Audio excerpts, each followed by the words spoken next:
सर्वविदित है कि सनातन धर्म के शीर्ष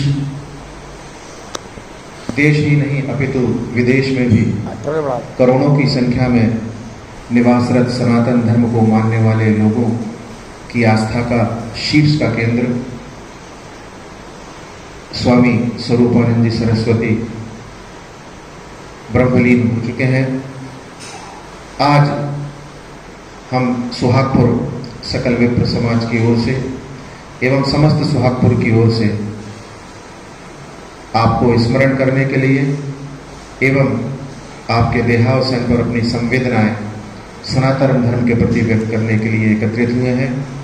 मैं सर्वप्रथम परम आदरणीय गुरुदेव पंडित श्री मनमोहन जी मोदगल, परम आदरणीय पंडित श्री राजेंद्र जी सहारिया, पंडित श्री कैलाश जी परसाई, माननीय स्वामी जी, आदरणीय पंडित जी व्यास जी एवं समस्त उपस्थित जनों से आदरणीय इंद्र कुमार जी दीवान, सभी से सविनय आग्रह करूंगा कि स्वामी जी की प्रतिमा के समक्ष दीप प्रज्वलित कर पुष्प अर्पित करें। उसके बाद हम हमारा श्रद्धांजलि का कार्यक्रम आगे बढ़ाएंगे।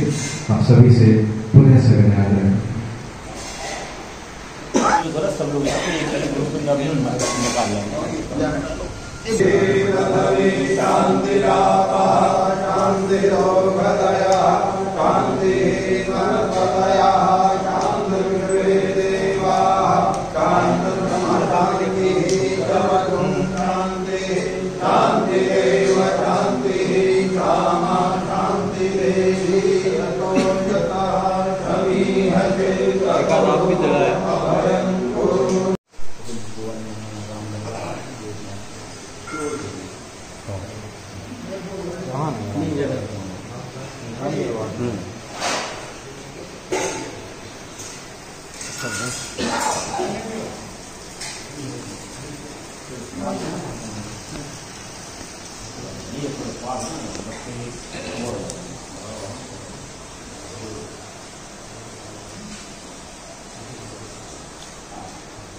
स्वामी स्वरूपानंद जी के स्मरण में आयोजित आज हम सभी ने प्रथम चरण में परम पूज्य के श्री चरणों में प्रणाम करते हुए आपको श्रद्धांजलि अर्पित की, दीप प्रज्वलित किए, पुष्पांजलि अर्पित की।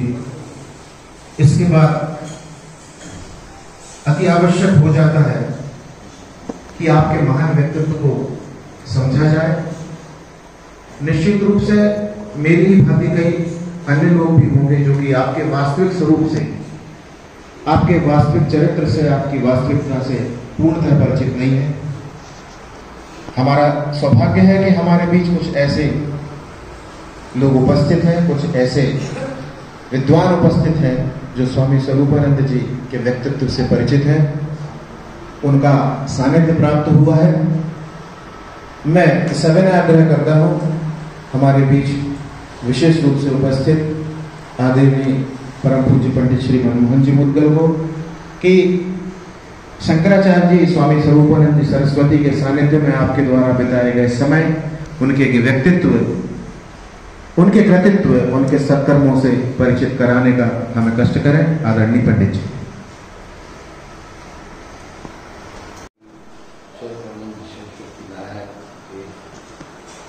दिव्य चरणों में अपना संपूर्ण तन, मन और जीवन समर्पण करते हुए साष्टांग दंडवत करता हूँ। जैसा सबको विदित है और रामचरित मानस की चौपाई में कहती है, मिलत एक दुख दारुण देहि, बिछड़त एक प्राण हरि। आज हम सबको इसी तरह की अनुभूति हो रही है कि जैसे हमारा कोई अंग कट गया हो या हमारा कोई अतिशय जिसको हम अपने प्राणों से भी ज़्यादा चाहते हो और वो हमसे दूर हो गया हो। ऐसी स्थिति में हृदय की क्या स्थिति होती है या उस व्यक्ति की क्या स्थिति होती है वो वाणी से वर्णन नहीं की जा सकती, वो वाणी के परे है। आज संपूर्ण भारतीय समाज, सनातन संस्कृति संस्कार आगे हमें आने वाली पीढ़ी में ऐसे विशेष व्यक्तित्व के द्वारा प्राप्त होंगे या नहीं होंगे, इसकी भी हम कल्पना नहीं कर सकते, क्योंकि भौतिकवाद बहुत तेजी से मानवीय चेतना के अंदर प्रविष्ट कर रहा है। जो अपने पिता को, माँ को, भाई को, बहन को भूल जाते हैं, उनके अंदर पुनः संस्कृति और संस्कारों का बीजारोपण करना बहुत कठिन बात है। परंतु आदरणीय ब्रह्मलीन स्वरूपानंद जी ने हम सनातन धर्मियों को जो संस्कार, जो शिक्षा दी, संभवतः मैं समझता हूँ उसी कारण सनातन धर्म और हिंदू धर्म आज इस विश्व की उहापोह की स्थिति में भी दिखाई दे रहा है और अनुभूति का विषय बना हुआ है कि हम हिंदू हैं, हम सनातनी हैं। केवल ऐसे व्यक्तित्व के द्वारा ही इसका संरक्षण हुआ है। मैं परम सौभाग्यवान हूँ। मैं जब सिवनी में था, आपका जन्मस्थान दिघौरी, आपकी माता के अवसान हुआ,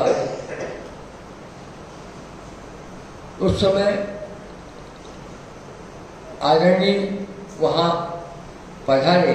ऐसा मान्यता है या होता है, मैंने तो देखा है कि जो सन्यासी हो जाता है वो फिर मातृभूमि में प्रवेश नहीं करता।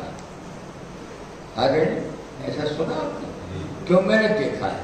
तो जब वो उनकी चिता सजाई गई माँ की, तो जैसे यहाँ से अपना मिशन स्कूल है पहला के बीच में नाला पड़ता है सिवनी और दिघौरी के बीच में, आदरणीय वहाँ पहुँचे। मैं रमेश दुबे, सिवनी के पत्रकार जो आप शांत हो चुके हैं, और 5-7 लोग और बिल्कुल उनकी उस गादी के समीप ही थे।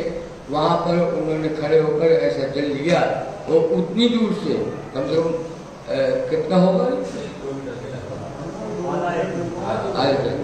उतनी दूर से जल लिया और मैं करके जो फेंका, मेरे ख्याल से छीटे 10 कदम भी नहीं जा पाए होंगे।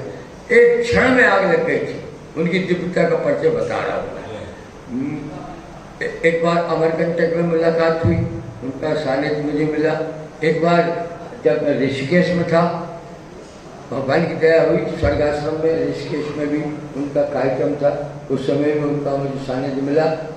उनके सानिध्य से मुझे जो आत्मानुभूति होती थी, वो कभी कभी भाव होता था, काश हम भी यदि शादी ना करते तो शायद श्री चरणों के प्रताप से समाज को कहने के लिए कुछ हमारे पास भी कुछ होता, संस्कार या संस्कृति या संस्कारों की अनुभूति का विषय प्रदान करने की ताकत होती।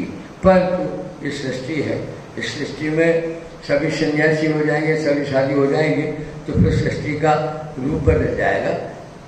इस भाव में मैं उनके सानिध्य में जब मिला, सिवनी में मिला, छिंदवाड़ा में मिला, जब हमारा यज्ञ चल रहा था छिंदवाड़ा में, तो उनका जन्मदिन का उनकी यात्रा निकली थी रोड से। हजारों आदमी उस समय थे। उस समय में मैंने जाके उनके चरणों में प्रणाम किया। कुल मिला के मैं ऐसा मानता हूँ, संत के प्रवचन उतने लाभदायी होते हैं या नहीं होते, परंतु उनके सानिध्य में पहुंचकर उनके द्वारा जो निकलने वाली तरंगें हैं, जो आभा है, वह प्रभाव करती है। जैसे इत्र की शीशी रख लेने से कोई फायदा नहीं है, पर इत्र का एक पोहा कोई लगा ले तो जितने लोग उस पोहा लगाने वाले के सानिध्य में होंगे, जितनी दूर, वहाँ तक उसकी सुगंध फैलेगी। मैंने ऐसा अनुभव किया है। संत की खुशबू अर्थात उनका आशीर्वाद, उनकी चेतना, उनका जितना भी उनके पास है, वो सब हम यदि भाव से समर्पण करें तो केवल अर्पण के भाव से हम वहाँ जाएं और आवरण धर्म का अनुभव करें तो हमें संत से कुछ नहीं मिलेगा। संत से कुछ पाना है तो समर्पित हो जाना है, और शंका, संदेह और किसी तरह का एक तुलनात्मक अध्ययन उनके चरित्र से नहीं करना चाहिए। कुछ लोग संतों में भी तुलनात्मक अध्ययन करते हैं, वो संत अच्छे हैं कि संत अच्छे। वो संत का मतलब होता है जो सत्य के अंत का परिचय प्राप्त करने में समर्थ हो गया या हो रहा था, वही संत कहलाता है। बाकी तो फिर संग्रह में जो डले हुए हैं वो संत के आवरण में जरूर दिखते हैं, परंतु संतत्व से बहुत दूर रहते हैं। आदरणीय ने जितना जीवन अपना भारतीय संस्कृति समाज की स्थापना या उसको पूर्णतः स्थायी रूप प्रदान करने में जो समय दिया वो शायद पहले ही लोग दे पाते हैं। मैं तो इन्हें साकार अवतार ही मानता हूँ, त्रिपुत्र के रूप में इनका अवतार इस वसुंधरा पर। और हम बहुत बड़े भाग्यवान हैं कि मध्य प्रदेश की भूमि पर उनका जन्म हुआ और मध्य प्रदेश पर ही उनका ब्रह्मलीन ब्रह्मगमन हुआ।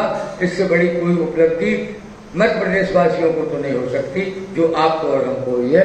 मैं इन्हीं शब्दों के साथ मैं अपनी श्रद्धांजलि प्रदान करते हुए वाणी को विराम देता हूँ। शंभु शंभु शंभु। संत वह जो सत्य के अंत को प्राप्त कर ले या प्राप्त करने की ओर अग्रसर हो। एक बहुत ही अच्छे उद्बोधन के माध्यम से आदरणीय गुरुदेव ने न सिर्फ स्वामी स्वरूपानंद जी सरस्वती के व्यक्तित्व को हम सभी के समक्ष लेकर आए, अपितु यह भी बताया कि संतों के सानिध्य उनके प्रवचन से कहीं अधिक अपेक्षित परिणाम देते हैं।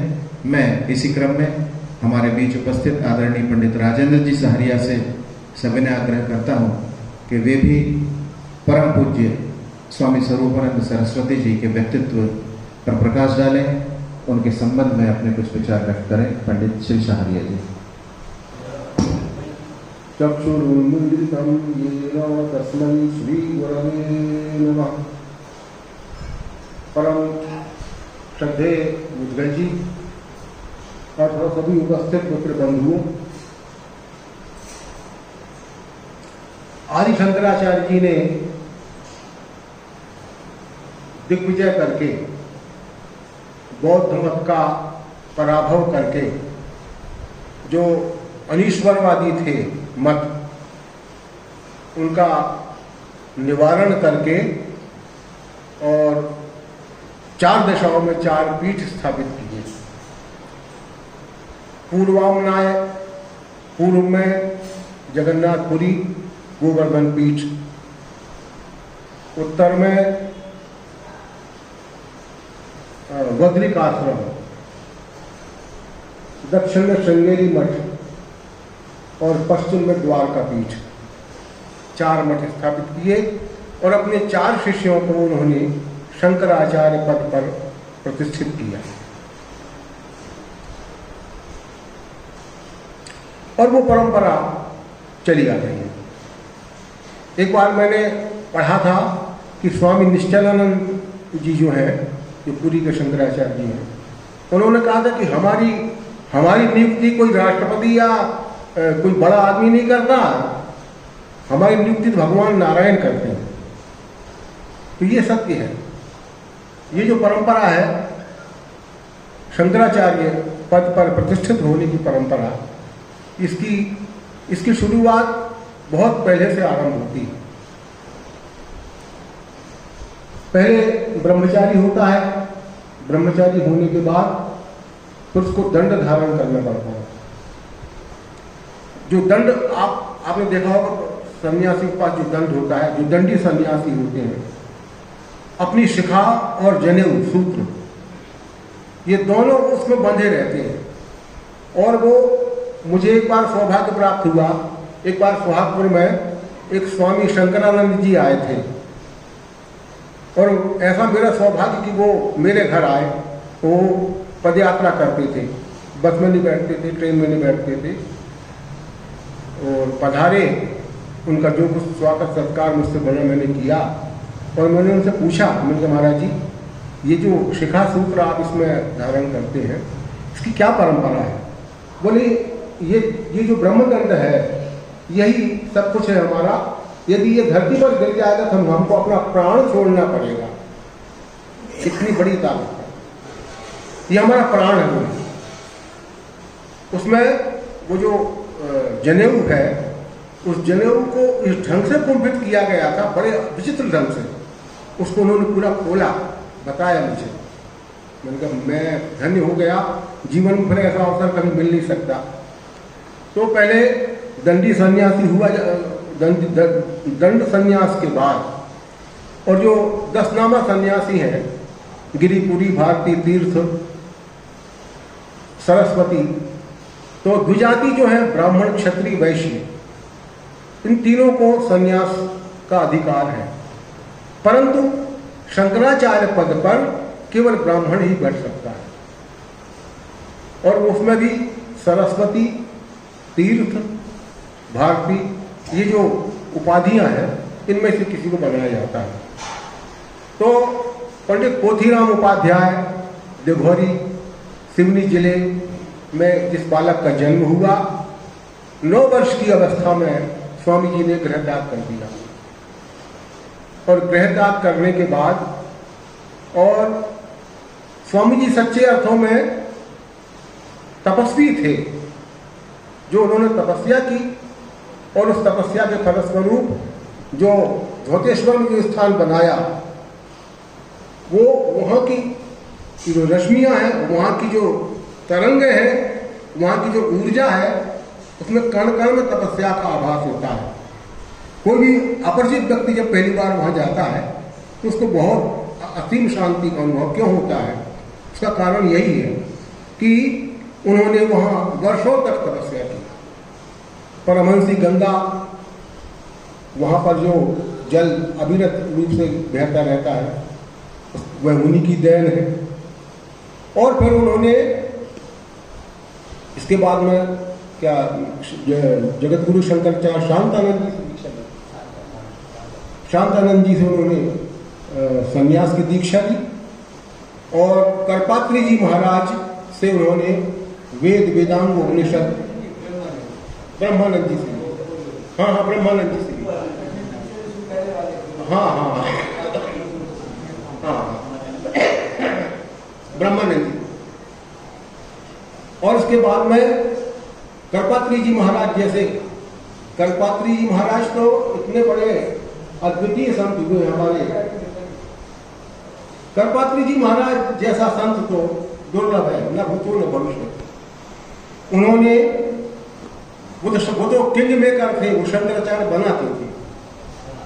उन्होंने फिर ये उनकी अनुज्ञा से स्वामी ब्रह्मानंद जी ने इनको शंकराचार्य पद की दीक्षा दी, उनको शंकराचार्य पद पर अभिषिक्त कराया।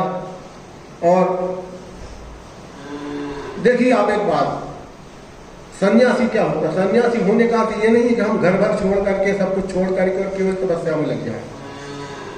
उस समय जब हमारा देश पराधीन था और हमारी लड़ाई अंग्रेजों के साथ हो रही थी, उस अवधि में महाराज जी ने राष्ट्र धर्म को सबसे पहले अपनाया। हमारा राष्ट्र यदि सुरक्षित रहेगा, हमारा राष्ट्र यदि गुलाम रहेगा तो हम किसी काम के नहीं है, इसको सुरक्षित रखना है। तो एक बार 9 वर्ष की 9 माह की सजा हुई, एक बार 6 माह की सजा हुई, जेल में।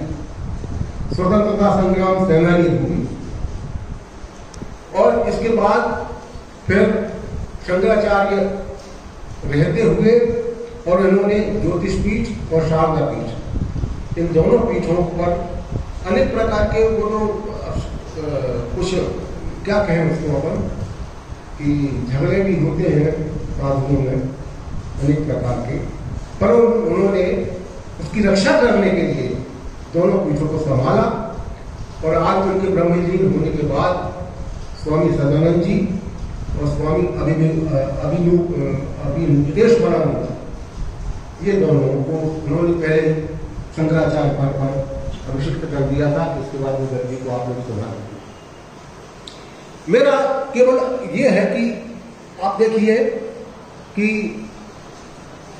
रोम में अगर पोप का निधन होता है, पूरा देश शोकग्रस्त हो जाता है, वहाँ का ध्वज झुक जाता है, वहाँ एक दिन का राष्ट्रीय शोक मनाया जाता है। लेकिन धिक्कार है हमारे इन सरकारों के लिए कि देश का, विदेश का और विश्व का, ये वो तो केवल एक देश के गुरु हैं। हमारे गुरु जी तो जगत गुरु थे, जगत गुरु का अर्थ क्या होता है? जो संसार का गुरु है। और संसार का गुरु होने के बाद एक दिन का राष्ट्रीय शोक भी नहीं। ये बहुत बड़ी हिंदू समाज के लिए चिंतन का विषय है और चिंता का विषय है और दुख का विषय है। अब ये तो अपनी अपनी समझ है या अपनी अपनी कोई मजबूरी है और उसको क्या कहें, लेकिन हमको अपने इस बात का विरोध दर्ज कराना चाहिए। सरकार किसी की भी हो, शासक कोई भी हो, उसके कानों तक यह आवाज तो जाना चाहिए कि शंकराचार्य जी के शोक में आपने केवल श्रद्धांजलि दे दी बस और अपना काम समाप्त कर, ये ठीक है। ये भी समाज के लिए घातक बात है। और अब ये भी हम एक बार शायद फेसबुक पर भी देखा था और कहीं देखा था कि स्वामी निश्चलानंद जी रेलवे स्टेशन पर बेचारे वो जो लोहे की पटरी वो बनी थी उस पर बैठे। क्या है? शंकराचार्य कोई ध्यान नहीं दे रहा उन पर। क्या बात है? ये इसमें हमारी कमजोरी भी है। हम जब तक लड़ेंगे नहीं, जागरूक नहीं होंगे, अपनी बात मनवाने के लिए मजबूर नहीं करेंगे, तब तक सुनने वाला कोई नहीं है। तो मित्रों, मैं यही कहना चाहता हूं कि एक ऐसी दिव्य विभूति हमारे संसार से आज चली गई और उनके अनुसार, सन्यासियों की परंपरा के अनुसार उनको भूमि समाधि दी गई है। भू समाधि समाधि सन्यासियों को दो प्रकार की दी जाती है, या तो भू समाधि या फिर जल समाधि। जो उनका उत्तराधिकारी शिष्य होता है, जैसे हम गृहस्थों में काष्ठ से हम कपाल भेदन करते हैं, इनका कपाल भेदन शंख से होता है। शंख से कपाल भेदन करने के बाद या तो उनको भूमि में समाधि देते हैं या फिर जल समाधि देते हैं। तो उनको भूमि समाधि दी गई है, उनका समाधि स्थल बनेगा और हम लोग अवश्य उनके दर्शन करने के लिए जाएंगे। हम सब सोहागपुर के विप्र समाज की ओर से हम हृदय से, पूरे तन मन से उनके चरणों में अपनी श्रद्धा अर्पित करते हैं। और वो तो इतनी दिव्य आत्मा था कि उनके लिए दिवंगत होना जैसा शब्द जो है ना, ये बहुत घटिया शब्द कहा जाए। वो ब्रह्मलीन ही हुए हैं। और जो व्यक्ति ब्रह्मलीन हो गया वो तो कण कण में ब्रह्म के साथ कण में व्याप्त रहता है। वो हमेशा हमारे साथ थे और हमेशा हमारे साथ रहेंगे। हम जब भी उनका स्मरण करेंगे तो उनकी कृपा हम पर बरसेगी। इस भावना के साथ ओम शांति। आदरणीय पंडित राजेंद्र जी सानिया ने बताया कि जगत गुरु शंकराचार्य स्वामी श्री स्वरूपानंद सरस्वती मात्र शंकराचार्य ही नहीं थे, अपितु राष्ट्र सर्वप्रथम धर्म की भावना से ओतप्रोत एक स्वतंत्रता संग्राम सेनानी भी रहे। मैं अब अगले क्रम में आदरणीय पंडित कैलाश जी परसाई से अनुरोध करता हूं कि आप भी अपने विचार आज के इस कार्यक्रम के संबंध में व्यक्त करें। पंडित परसाई जी। अखंड मंडलाकारं व्याप्तं येन चराचरं तत्पदं दर्शितं येन तस्मै श्री गुरुवे नमः। अनंत श्री भूषित भगवान स्वामी जगत गुरु शंकराचार्य स्वरूपानंद जी के चरणों में सादर शत शत नमन करते हुए उपस्थित महाराज जी एवं सभी विप्र समाज को नमन करते हुए अधिक तो कुछ नहीं कह सकता मैं, लेकिन महाराज जी का प्रथम दर्शन मैंने अपने 5 वर्ष की अवस्था में किया था। सन 60 की बात है। गायत्री महायज्ञ इटारसी हुआ था, वहां तो उनका दर्शन किया था, सानिध्य भी प्राप्त हुआ था। लेकिन विद्वानों से विद्वानों जैसी बात करते थे और बच्चों से बच्चों जैसी बात करते थे। ये उनकी एक विशेषता थी। ऐसे स्वामी करपात्री जी महाराज चाहे तो एकदम बिल्कुल संस्कृत में ही उनका वार्तालाप चलता था, अन्यथा कोई अनपढ़ व्यक्ति है उससे भी वे वैसी ही बात करते थे जैसे वो बात करता था। तो ये विद्वान की विशेषता होती है, ये संत की विशेषता होती है। तो उनका दर्शन जब से हमने किया, इसके बाद 60 वर्ष पहले रामराज्य परिषद के चुनाव के समय पर सोहागपुर भी उनका पदार्पण हुआ। यहां से भी इन्होंने यहां की समाज को उपदेश दिया गांधी चौक मंच से, और ऐसा उनका दर्शन बार बार हमें हुआ है और बस उनके चरणों का स्पर्श करने का भी सौभाग्य प्राप्त हुआ है। बस यही कहेंगे कि जो हमारे धर्म के 4 स्तंभ हैं, श्रीमद् भागवत में बताया है धर्म के 4 स्तंभ हैं, जिनमें से कि धर्म के 3 स्तंभ तो समाप्त हो चुके हैं, लेकिन सत्य के आधार पर ये धरती टिकी हुई है। तो ये सत्य के स्तंभ थे, और सत्य के स्तंभ जो कि स्थूल रूप में हमारे पास में हमारे बीच में थे, वो अब स्थूल रूप में ना होकर के जगत व्याप्त हो गए हैं, और जगत गुरु तो है ही, इसलिए अब ये सूक्ष्म रूप से जगत व्याप्त हो चुके हैं, और इन्हें हमारी सादर श्रद्धांजलि, सादर चरणों में नमन, और हम प्रार्थना करते हैं कि हमेशा इसी प्रकार का ज्ञान का प्रचार प्रसार करने की हमें शक्ति देते रहें और हमें सद्बुद्धि प्रदान करते रहें। बोलिए गुरुदेव महाराज की। आदरणीय बड़े भैया राजेश जी शुक्ला से आग्रह करता हूं कि जो भी उनके अनुभव रहे हों, भगवान के सीधे चरणों में नमन करता हूं। हम जिनके लिए आज एकत्रित हुए हैं, उनसे धर्म टिका हुआ है, हमारी संस्कृति टिकी हुई है, और उनका आभा मंडल इस पूरे भारतवर्ष में है। महाराज जी शंकराचार्य जी के दर्शन मैंने ज्योतिश्वर धाम में ही किए, और उनके स्वरूप से ही तेज झलकता। काफी दूरी से दर्शन किए थे, बगीचे में वो स्नान करने की तैयारी में थे, झूले पर झूल रहे थे, उस समय दूर से ही प्रणाम किया था। निश्चित रूप से दिव्य विभूति थी जो अब ब्रह्मलीन हो गई है। हम ईश्वर से प्रार्थना करते हैं कि उन्हें श्री चरणों में स्थान देकर हम सबको आशीर्वाद उनका मिलता रहे, ऐसी कामना है। ओम शांति।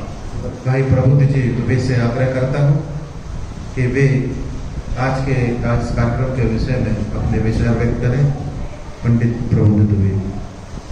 स्वामी जी के चरणों में प्रणाम करता हूँ। मैं और मेरा परिवार परम सौभाग्यशाली रहा।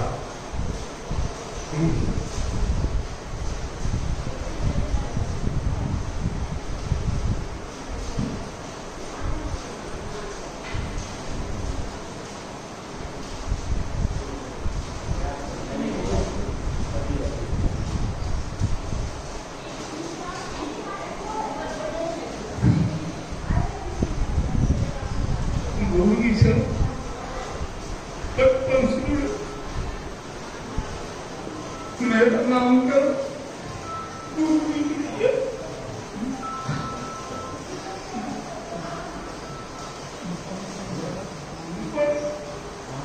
मेरा दुखी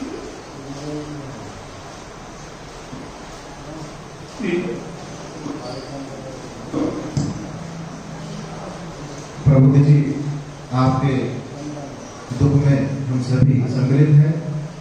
फिर भी यह जरूर कहूंगा कि आप उन सौभाग्यशाली लोगों में से हैं जिनका नामकरण स्वयं साक्षात परम गुरुदेव ने किया। यह सौभाग्य आपके साथ सदैव रहेगा। मैं अगले क्रम में आदरणीय बड़े भाई साहब श्री प्रांजल जी तिवारी से आग्रह करता हूं कि वे भी अपने विचार शंकराचार्य जी के विषय में व्यक्त करें। श्री रामकृष्ण। इस पवित्र सभा में उपस्थित मेरे सभी आदरणीय अग्रज सबको मैं सादर प्रणाम करता हूँ। साथियों को नमस्कार करता हूँ। छोटे भाइयों को, क्योंकि बड़ा हूँ, ब्राह्मण भी हूँ, तो इतना बड़ा तो नहीं कि आशीर्वाद की, उन्हें भी नमस्कार करता हूँ।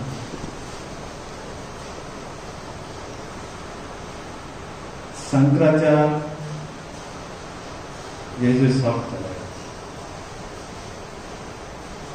यह कहाँ से आया? यह शब्द है इतिहास के किताबों को अपन टटोलते हैं, पढ़ते हैं, तो शायद कुछ एक लोगों को मालूम होगा कि भगवान आदि शंकराचार्य का प्रादुर्भाव हुआ, किन परिस्थितियों में हुआ, वो मुझसे आप जाकर 11वीं शताब्दी का अंत था, समय था। सम्राट अशोक का नाम आपने सुना हो। बौद्ध मतलब बुद्ध धर्म अपने चरम पे था। लगभग 99% सनातन धर्मावलंबी बौद्ध धर्म अपना चुके थे या अपनाने की तैयारी। ऐसे समय में एक ब्राह्मण के घर में भगवान आदि शंकराचार्य का जन्म हुआ। केरल का वो छोटा सा गांव जहां भगवान आदि शंकराचार्य पैदा हुए। जब वो संन्यास लेने की तैयारी में थे, घर से निकलने वाले थे या निकल रहे थे, तो उनकी माँ ने उन्हें तिलक लगाया और कहा, मैं रोकूंगी नहीं बेटा, तुम्हारी इच्छा है सन्यासी होने की, तुम जाओ, लेकिन तुम जा रहे हो तो तुम्हें एक प्रॉमिस, एक वादा मुझसे करना पड़ा। वो वादा ये था कि जब मेरा अंतिम संस्कार होगा तो तुम्हें मेरे अंतिम संस्कार में शामिल होना पड़ेगा, कार्य करना पड़ेगा। जबकि सनातन धर्म में कोई सन्यासी अपनी माँ या पिता का, अपने परिजन का संस्कार करने नहीं आता। ऐसे में भगवान आदि शंकराचार्य कितने क्रांतिकारी व्यक्तित्व थे। उन्होंने अपनी माँ से जो वादा किया था उसे निभाने आए। जब वो निभाने आए तो केरल का वो गांव जिसमें बहुतायत लगभग 90% ब्राह्मण थे, उन ब्राह्मणों ने उनका विरोध किया, भगवान आदि शंकराचार्य का विरोध किया। और ब्राह्मणों की अन्यथा नहीं लेना मेरी बात को, कोई भी ब्राह्मणों ने जब इसका विरोध किया तो ब्राह्मणों के प्रभाव के कारण उनकी अंतिम यात्रा में, माँ की अंतिम यात्रा में जो लोग थे वो भी चले गए। ऐसे समय में भगवान आदि शंकराचार्य ने अपनी माँ के शव को पीठ पर घोड़े में भर दिया, अकेले अंतिम संस्कार, और वहां पर उन्होंने श्राप दिया जो आज परंपरा आज भी है, कोई ब्राह्मण या कोई सन्यासी आज भी उस केरल के गांव में जाता है तो उस गांव में भोजन नहीं करता। आज भी परंपरा, कोई सन्यासी उस गांव में जाएगा तो उस गांव में भोजन नहीं। और भगवान आदि शंकराचार्य का ही श्राप था कि वो केरल जहां अधिकांश लोग सनातन धर्मावलंबी थे, ब्राह्मण, वो आज केरल के हाल आप सबको मुझसे जा रहे हैं। तो ऐसे क्रांतिकारी भगवान आदि शंकराचार्य ने वो फिर वहां से चलते हुए आए, यहाँ उनकी तपस्या हुई ओमकारेश्वर के नीचे, वहाँ गुरु से मिला, गुरु ने सन्यासी की दीक्षा दी। उनके कहने पर ही वो मंडन मिश्र से शास्त्रार्थ के लिए गए, शास्त्रार्थ हुआ, उसके बाद उन्होंने शास्त्रार्थ में हराया, जिसमें मंडन मिश्र की पत्नी निर्णायक बनी थी। और उसके बाद शंकराचार्य ने वेद और उपनिषद का सरलीकरण लोगों के सामने, बहुत कम लोग जो हिंदू सनातन धर्मावलंबी वो शंकराचार्य, भगवान आदि शंकराचार्य जी के विषय में जानते हैं। मेरा तो निवेदन ये है कि यदि सनातन धर्मावलंबी है तो शंकराचार्य जी को तो निश्चित पढ़ना। और स्वरूपानंद जी के विषय में, स्वरूपानंद जी की जिस दिन महासमाधि हुई वो दिन था 11 सितंबर। 11 सितंबर वो दिन है जहां हिंदू सनातन धर्मावलंबियों की ध्वज, उसके झंडे को स्वामी विवेकानंद ने शिकागो में गाड़ा। आप सबको मालूम है 1893 11 सितंबर का ही वो दिन, जिस दिन अंग्रेजों की गालत पकड़कर कोई संत यदि बोला था कि नहीं, यदि हम लोग वेद उपनिषद की बात करते हैं, रामायण गीता की बात करते हैं, तो ये कोई अंधविश्वास या झाड़ फूंक का विषय नहीं है। यह केवल वो देश नहीं है जिसमें आप ये कहते हैं कि ये कबीलों और सांप और दूसरी चीज़ों को मानने वाला देश है, जिसमें सिर्फ और सिर्फ अंधविश्वास है। वो देश नहीं है, ये वह देश है जिसने दुनिया को सबसे पहले धर्म को और वैज्ञानिकता दी, जिसने यह बताया था कि हम यदि कुछ मानते हैं तो उसके पीछे वैज्ञानिकता, रीजन। आदि शंकराचार्य जी, उनका जन्म 2 सितंबर 1924 में हुआ। 11 सितंबर को उनकी महासमाधि हुई। उन्होंने विभिन्न क्षेत्रों में बहुत से काम किए। आज केवल मात्र यह कहना कि ये ब्राह्मणों के वोट, यह सूर्य को रोशनी दिखाने जैसा होगा, क्योंकि संत जो होते हैं वो किसी वर्ग विशेष के नहीं है। संत तो संत है, संत सबका है। और संत का जो भाव है, जो उनके प्रेरणा, वो भी सबके लिए होती है। उनके अंदर इस तरह का भाव नहीं होता। मुझे सौभाग्य प्राप्त नहीं हुआ कि उन्हें उनके दर्शन लाभ दूँ, लेकिन उनके विषय में बहुत कुछ पढ़ा, बहुत कुछ जाना। और सनातन धर्म में इतने सारे महापुरुष हैं, संत हैं कि आप यदि घुसते जाएंगे, देखते जाएंगे, पढ़ते जाएंगे तो आपको भी लगेगा कि वास्तव में सनातन धर्म क्या है। मैं इसी अपेक्षा के साथ, इसी उम्मीद के साथ अपनी वाणी को विराम देता हूँ और भगवान शंकराचार्य जी का आशीर्वाद हम पर सदा बना रहे, इसी अपेक्षा के साथ अस्तु। धन्यवाद रंजन भैया। अब मैं आदरणीय गुरुदेव की आज्ञा हो तो आज के इस कार्यक्रम के विराम की घोषणा करते हैं। आप सभी को बहुत बहुत धन्यवाद। और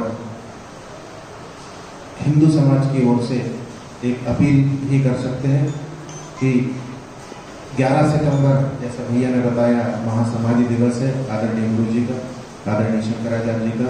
तो हम प्रयास करें कि आने वाले वर्षों में इस दिवस को सदैव हम इसी तरह से एकत्रित होकर हमारी संवेदनाएं तो व्यक्त करें ही, साथ ही इस पर जरूर चिंतन करें कि सनातन धर्म की जो स्थापना हुई है, इस सनातन धर्म के सतत प्रवाह के लिए किस प्रकार से शंकराचार्य जी ने अपनी ओर से प्रयास किए, उन प्रयासों की सूक्ष्म कड़ी के रूप में भी हम लोग भी कुछ कार्य कर सकें, इस बात की प्रेरणा हम प्रतिवर्ष 11 सितंबर को लेते रहें। आप सभी को पुनः बहुत बहुत धन्यवाद। अस्तु। एक निवेदन मैं करना चाहूँगा। एक बार आदरणीय बड़े भैया राजन जी सहारिया से मेरी इस विषय पर 2 वर्ष पूर्व चर्चा हुई थी कि श्रद्धांजलि जब कभी हम देते हैं तो देखा जाता है कि क्रिश्चियन पद्धति में हम हाथ नीचे करके और खड़े हो जाते हैं। मैं निवेदन कर रहा हूँ आज और आज के बाद जब कभी हम श्रद्धांजलि दें तो हमारी जो सनातन परंपरा है कम से कम हाथ जोड़ के हम श्रद्धांजलि दें। जो प्रायः देखा जाता है, आदरणीय भैया आपसे बात हुई थी तो मुक्ति धाम में किसी के हम अंतिम संस्कार में गए थे, वहां देखने में ये आया था कि लोग हाथ नीचे करके खड़े हो जाते हैं। वह ईसाई पद्धति है। निवेदन करूंगा कि हम हमारी पद्धति का उपयोग करें।